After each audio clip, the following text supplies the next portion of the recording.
விவசாய சொந்தங்களுக்கு உழவன்மன் மனைவிகளின் வணக்கங்கள். இன்றைக்கி நம்ம தொட்டாசிரிங்கை பற்றி பார்க்கலாங்க. தொட்டாசிரிங்கை பார்த்திங்கன்னா சின்ன பிள்ளைகளில் தொட்டு விளையாடுனது, தண்ணி அது மேலே தொளிச்சு சுருங்க வச்சு விளையாடுனது எல்லாம் பசுமையான நினைவுகளாக வந்துட்டு போகுதுங்க.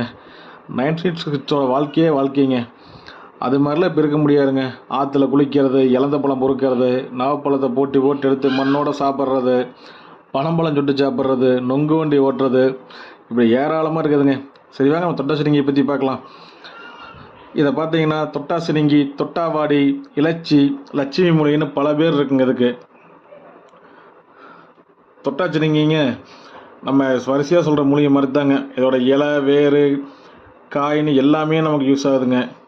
தொட்டாசிரிங்கி இலை மற்றும் வேர் பார்த்தீங்கன்னா மூல நோய்க்கு அதி அற்புதமான மருந்துங்க. மாதவிடாய் பிரச்சனை தீர்க்கிறதுக்கு உதவுதுங்க. அப்புறம் பார்த்தீங்கன்னா இந்த மாதவிடாய் சுழற்சியை சீராக்கிறதுக்கு நல்ல உதவி பண்ணுதுங்க. தொட்டாசிரிங்களை அரைச்சிங்க சொரிசல் உள்ள இடத்துல போட்டோம்னாங்க சொரிசலங்களாம் சரியாகுங்க. வாத நோயினால் வர்ற வலியை சரி பண்ணுறதுக்குங்க தொட்டாசிரிங்கி உதவுதுங்க. இதோட இலையை அரைச்சிங்க வலிக்கு இடத்துல 10 போட்டாங்க அந்த வலி சரியாயிருங்க. தொட்டாசிரிங்கிங்க சிறுநீரக பிரச்சனைக்கு அருமையான மருந்துங்க.